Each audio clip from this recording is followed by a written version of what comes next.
There is a mountain in southern China where no truck has ever delivered a single brick, no road runs to the top.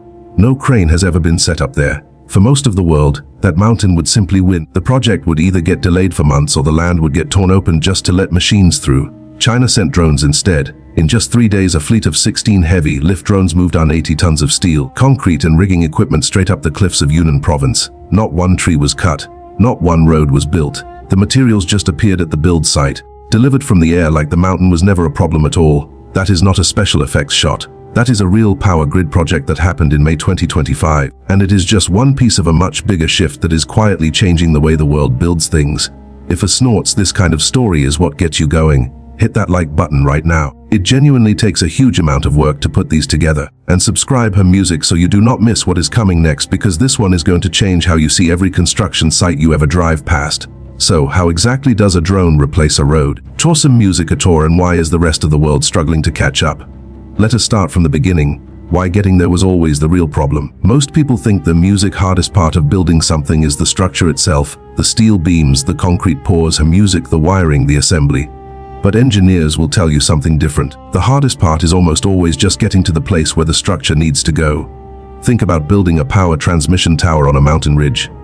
Before a single bolt gets tightened, someone has to figure out how to get hundreds of tons of material up there. That usually means one of a few painful options. Option 1 is cutting a road through the terrain. That takes weeks, costs a fortune. And music, and in protected areas like forests or wildlife corridors, it might not even be allowed. Option 2 is building a cableway, which is basically a temporary aerial rope system to haul material up the slope. That also takes weeks to set up, and it only works for certain kinds of loads. Option 3 is helicopters, music, which are expensive per flight, limited in what they can carry, and hard to position with real precision. Every single one of those options has the same problem baked in. You are spending enormous time, money and resources just to reach the starting line. The actual construction work has not even begun yet. For most of construction history, that was just accepted as a fact of music of life. Difficult terrain meant difficult access, and difficult access meant higher cost and longer timelines. Nobody had a better answer until drones started getting strong enough to carry real weight. What these machines actually are. Now here is where the viral version of this story gets a little ahead of itself. You may have seen clips online with titles suggesting that China has drones picking up entire tower cranes and dropping them onto buildings like toys. That image is dramatic. Toha music tour, it is also not what is happening. A fully assembled tower crane weighs tens of thousands of kilograms once you count the counterweights, the mast, music, the base, and all the hardware. No drone flying today is lifting that whole machine into the sky. Not even close. What China is actually doing is more interesting and honestly more useful. Instead of lifting a whole crane, these drones are doing the work that the crane used to do, but they are doing it in pieces, flight after flight, without the crane ever needing to show up at all. They are flying materials directly to the build point with enough precision to hand things off to workers on a ledge, on a tower, or on the side of a mountain. The machines making this possible are not toys. They are built for serious industrial loads. One of the key platforms is a drone with 12 propellers spread across 6 axes designed specifically for power grid construction. It can carry loads measured in hundreds of kilograms. Another is an unmanned coaxial helicopter, meaning it has 2 sets of spinning blades stacked on top of each other, which makes it powerful enough to carry heavy loads even at high altitude, where the thin air makes most aircraft weak. But the most interesting detail is the winch system on another cargo drone. Most delivery drones move something from one flat spot to another flat spot. Construction is different. Music, you need to bring a heavy load to a precise point, hold perfectly still while the weight is descending, and lower it slowly and safely so it does not swing into a worker, a wire, or the side of a cliff. That winch changes everything. Music torth, the drone stops being a delivery machine. It starts acting like a flying crane. And once you have a fleet of those machines doing music that all day long, the mountain stops being a barrier and becomes just another coordinate in the flight plan. Here is where it gets interesting. 3 jobs that no one wants to do anymore. Music, the real proof of what these machines can do is not in the specs. It is in the actual jobs they have already done. And 3 cases in particular show exactly why this technology is spreading fast. The first is the Yunnan project from May 2025 that we mentioned at the start. The full story is even more striking up close. The crews needed to build high-voltage transmission towers in a county where limestone peaks rise sharply through protected rainforest. The area is also part of an elephant migration corridor. That last detail matters because it meant that any ground disturbance could seriously disrupt wildlife movement in the region, which is protected under environmental rules. A traditional construction approach would have required either cutting through the forest to build an access road, which was not acceptable, or spending weeks setting up a cableway system before any tower work could even begin. Either way, the land was going to take a hit, and the timeline was going to be long. The drone fleet music changed both of those facts. 16 heavy lift drones flew repeated routes up into the mountains over 3 days. They carried steel tower parts, concrete components, and rigging equipment directly to the build sites with tight positioning. By the end, 180 tons of material had been moved through the air. The forest stayed intact. No cableway was built, no road was cut. The mountain just got built on. The second case happened in Xinjiang, where a maintenance crew needed to service a transmission tower located across a rough river and on an unstable slope. In the old way, workers carried tools and rigging gear by hand over that dangerous ground, and one way alone took hours. It was exhausting. Her music, it was risky, and the terrain itself was the enemy before any actual work even started. A cargo drone with a winch completed the same tool transfer in 2 flights. Total delivery time was under 30 minutes, but the number that matters most is not 30 minutes. It is 0, as in 0 workers had to cross that river and climb that slope. The drone took the most dangerous part of the job away from the humans entirely. The third case came from Hubei during a winter freeze in a remote area.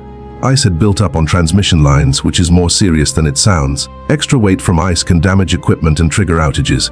But the bigger problem is how you fix it. Clearing ice from LEV power lines in freezing temperatures with strong winds puts crews near high-voltage steel in brutal conditions. That combination has hurt and killed workers for decades. China used drones to keep people away from that situation entirely. One drone carried a controlled heat source to melt ice directly on the line. Another drone used a suspended beam to physically knock ice loose. It looked a little strange on video, but the logic was clean. Put the machine in the danger zone, keep the human away from it.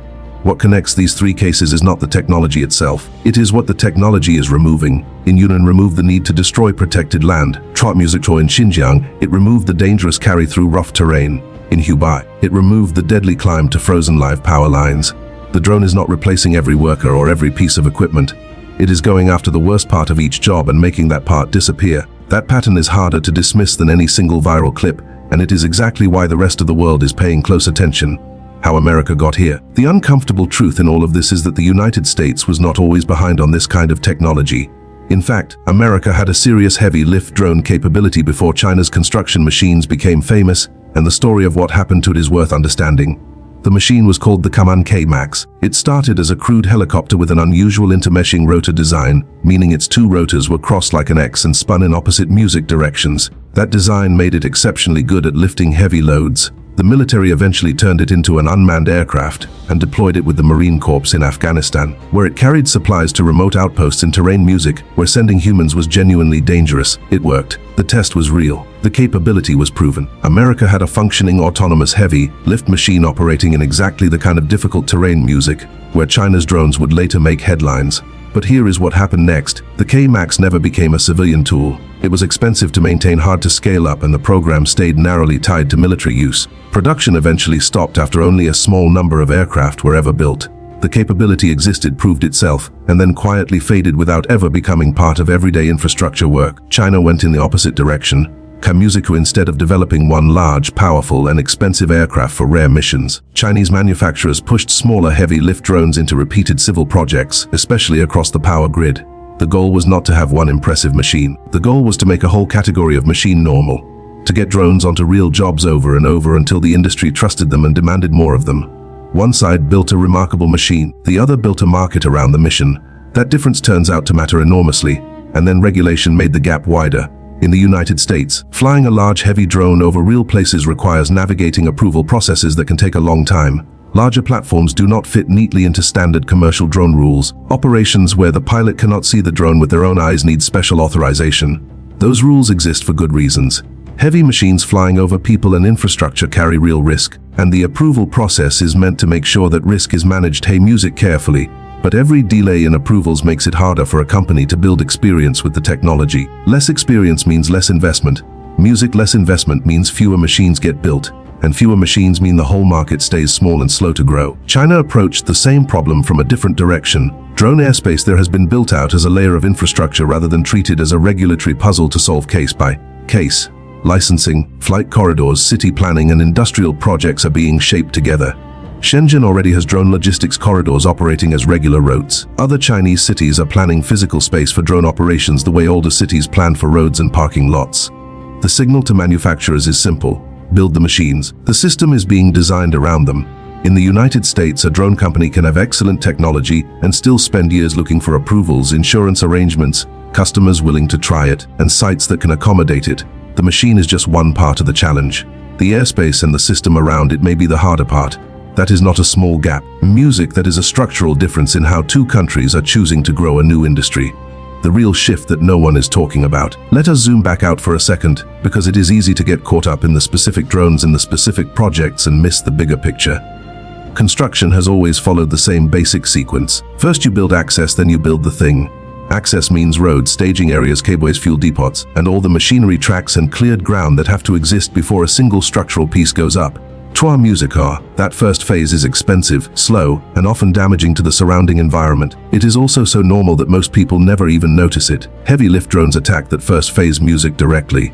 If the material can fly to the build point, a huge chunk of that access preparation disappears. No road needed, no cableway, no weeks of ground prep. The project starts almost immediately at the actual structure, not at a staging area 3 km away. That changes the math on a lot of projects that currently seem too expensive or too difficult to attempt. A remote mountain tower that would have cost 3 times as much because of access now gets approached differently. A grid line through a protected wetland that was considered nearly impossible now has an option that does not require cutting through the land. An emergency repair in a location that would have taken days to reach can now be handled in hours. This is not science fiction. All of these scenarios have already happened in China, and the technology is still in its early stages.